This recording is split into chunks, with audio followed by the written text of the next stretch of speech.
It's Linda Cobb, and you are talking dirty with the Queen of Clean. Welcome to today's show. On today's show, we're going to answer some of your questions. And a big question I've had lately is, Queen, make my house smell good and clean? And you've asked me about a kid's checklist for cleaning their bedroom. That's a great question. We're also going to talk about cast iron skillets, and we're going to be sharing the green. And I don't mean St. Patrick's Day, I mean grass stains. But before we get started, I want to remind you, you can become a Queen of Clean Insider. Go to Queen of Clean Insiders on Facebook. It's my private group. We share all kinds of things on there. We have contests. You ask me about products, I test them and get back to you on whether they work or not. In other words, the Queen does the research, so you don't have to. We share recipes. We talk about all kinds of problems that we're having with cleaning and smells and stinks and things you wouldn't even believe. And it's private, so we have a lot of interesting information, things that we just don't share on our public page. So check us out at Queen of Clean Insiders on Facebook. So today I want to start out. I've had questions, and lots of them, about Queen, make my house smell good and clean. So I want to start out by giving you a general air freshener spray formula. Now, this one's simple, so you don't even need to write it down, really. And I'll repeat it again at the end for you. You're going to take 3/4 cup of water. Now, that can be tap water, bottled water, or distilled water. 2 tablespoons of vodka or rubbing alcohol. And that rubbing alcohol should have a 70% or above amount of alcohol in it. Then you will choose one of the essential oil combinations I'm going to tell you about, or you can make up your own combination.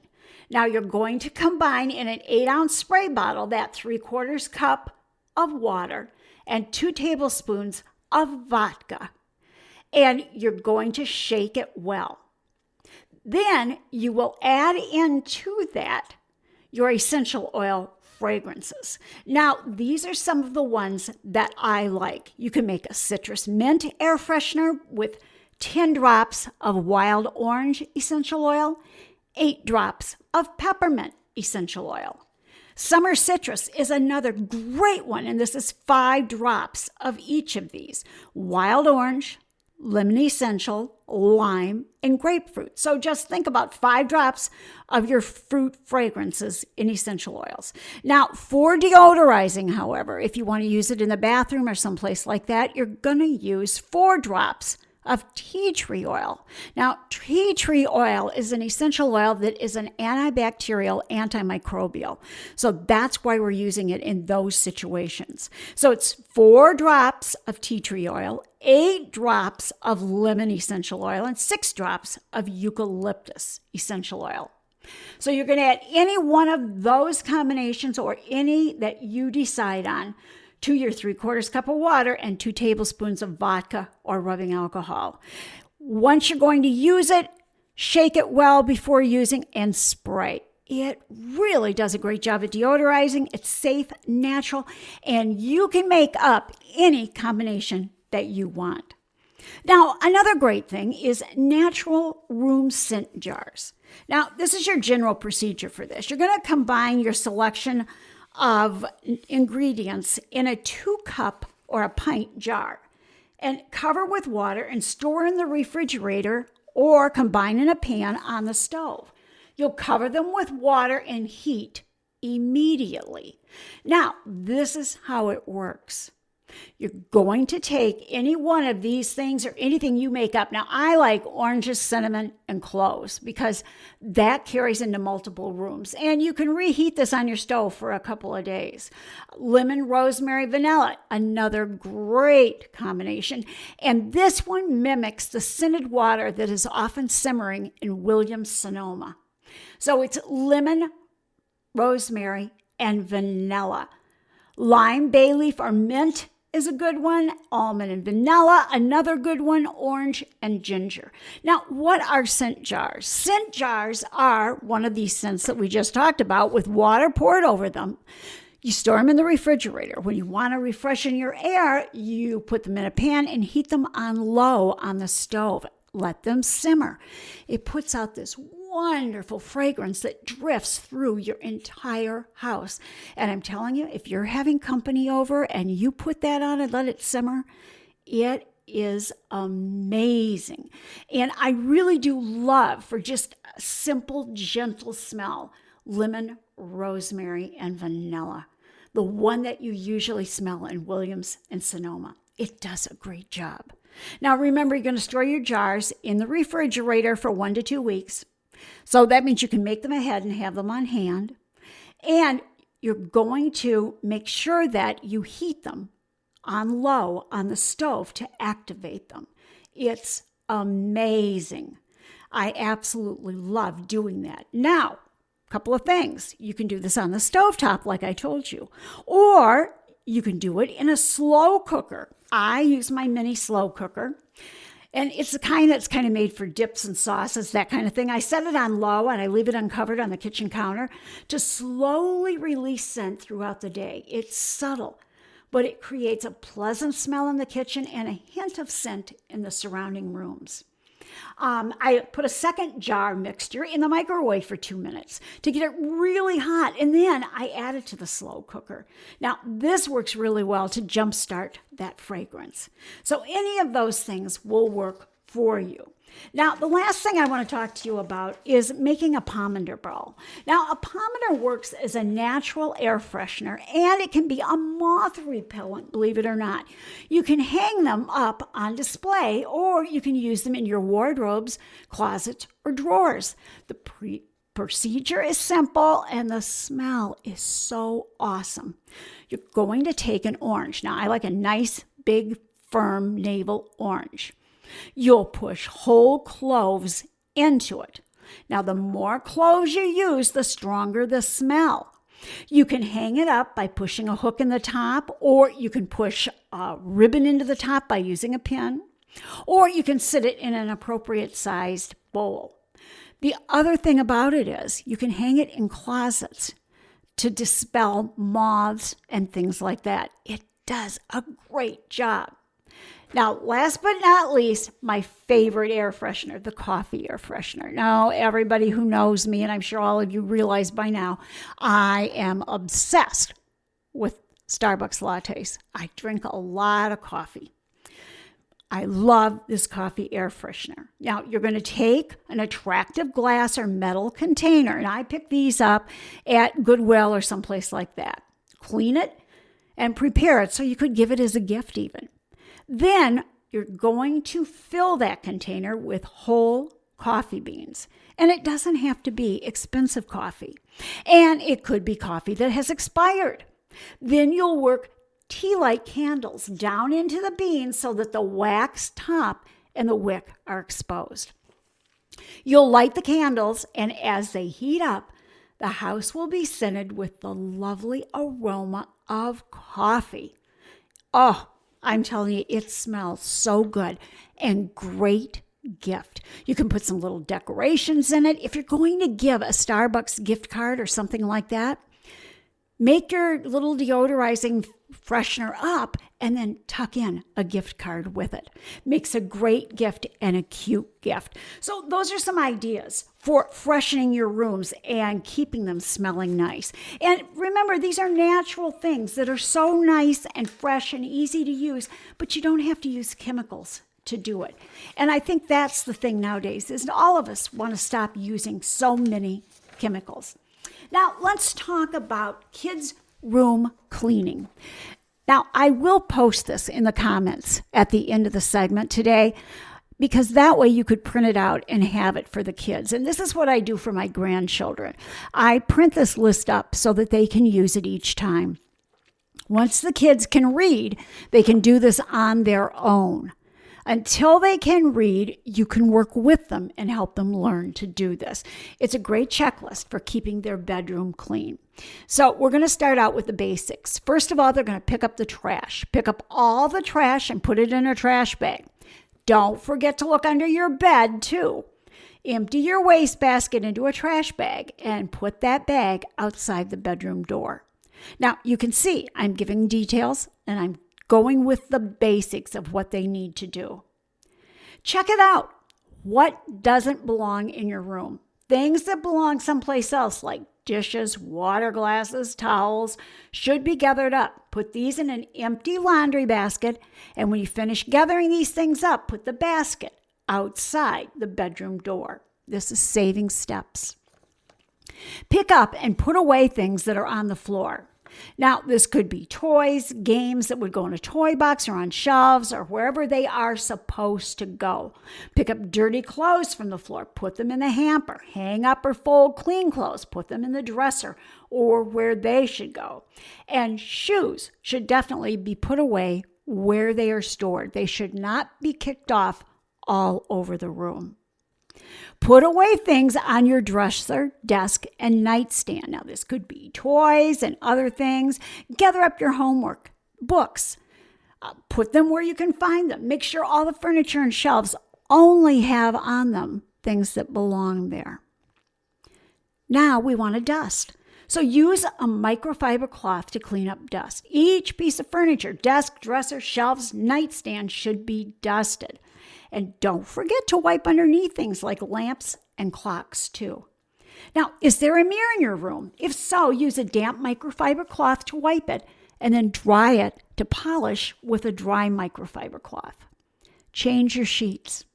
Pull the bedspread and sheets off your bed. Don't remove the mattress pad until Mom tells you to do so. Take the pillows off and take the pillowcases off of them. Now, put the new sheets and pillowcase on and make your bed and put the dirty sheets outside your door in the laundry basket. Vacuuming. There should be nothing on the floor that doesn't belong there, so it will be easy to vacuum. Begin vacuuming, working your way around the room, and don't use the vacuum to pick up things like coins and toys or Legos, no matter how much fun it might seem to you. If these things get in the vacuum, they might break the vacuum, and I don't think Mom will be too happy about that. You're almost done. Wrap the cord up on the vacuum. Put it outside the door. Take the dirty sheets to the laundry room, take the trash bag to the garbage can, and take your laundry basket of things that need to be put away and put them where they should go. Now, take a quick look around. Check your room. Did you miss anything? Did you see anything that needs to be put where it goes? If not, you are done. And hey, kids, great job. Now, I have to admit, we are all adults here that are listening to this. But didn't we learn something about cleaning our own room by listening to that? Remember, you can look for that in the comments at the end of today's segment. Giving the kids a checklist really is helpful, and it makes them feel like they've accomplished things. And remember, if it's not right the first time, don't be too critical. Always disperse some praise into it so that they feel good about what they're doing. Now, I want to talk to you about cast iron care. Step-to-step guide for taking care of your cast iron. Removing rust and corrosion from cast iron. Remove all the rust. Use fine steel wool to remove rust from any areas that have it. And scour the skillet until the area turns to raw cast iron. Wash the skillet thoroughly with warm water and mild dish soap. You can scrub it with a brush if you need to, a gentle scouring pad, or a mesh sponge if needed. Dry the skillet thoroughly and place it on a paper towel. Let it sit and dry and then cover the pan with a coating of oil. Vegetable oil is great for that. And don't forget to do the bottom and the handle too. That's called re-seasoning. Seasoning is simply putting oil back into the iron that prevents the rust and provides a natural, easy release finish that continues to improve with use. Seasoning can refer to both the initial finish of the cookware as well as the ongoing process. Now, any oil will work good for that you would cook with, but a good vegetable oil is always one of the best ones to use. Now, let's talk quickly about cleaning a cast iron skillet. Now, there's a lot of do's and a lot of don'ts. First of all, don't use soap all the time. Don't use steel wool. Don't put it in the dishwasher. Actually, it's easy to care for if done right. Clean the skillet immediately after use while it is still hot or warm. Avoid soaking that pan or leaving it in the sink because it may rust. Wash the skillet by hand using hot water and a sponge or a stiff brush. avoid using dishwasher detergent, soap, or steel wool when you are just cleaning the pan up after using it, because these things will remove the seasoning. To remove stuck-on food, scrub the pan with a paste of coarse kosher salt and water. Stubborn food residue may also be loosened by putting some boiling water in the pan. Now, you're going to always thoroughly towel dry the skillet or dry it on the stove over low heat.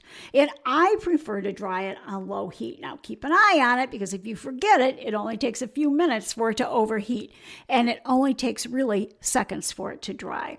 Now, for regular cleaning on cast iron, clean the skillet immediately after use. Remember that. Wash by hand using hot water. Remove stuck-on food with a paste of coarse kosher salt and water. Always dry it, and remember to reseason it with a good heavy-duty vegetable oil. Now, quickly, I want to move on to just one more thing today on the podcast. I've had a lot of questions about mops and what works best. And I want to remind you that the best mop that you can use is a microfiber mop. Now, you might have heard that cleaning with a wet mop is like washing your floors with dirty water. And it turns out it really is.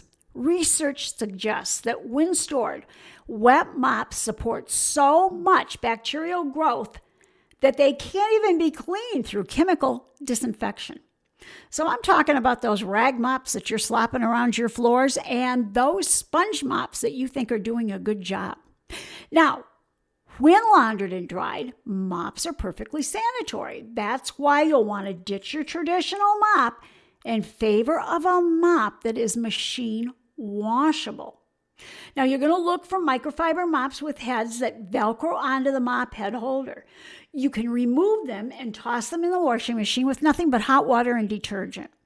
Now, with all microfiber, you never, ever want to use additives. You never use bleach. You never use fabric softener. It ruins the microfiber, and they will not work appropriately, and you will have wasted your money on them. So remember, that's important. You can hang the microfiber to dry, or you can use the dryer.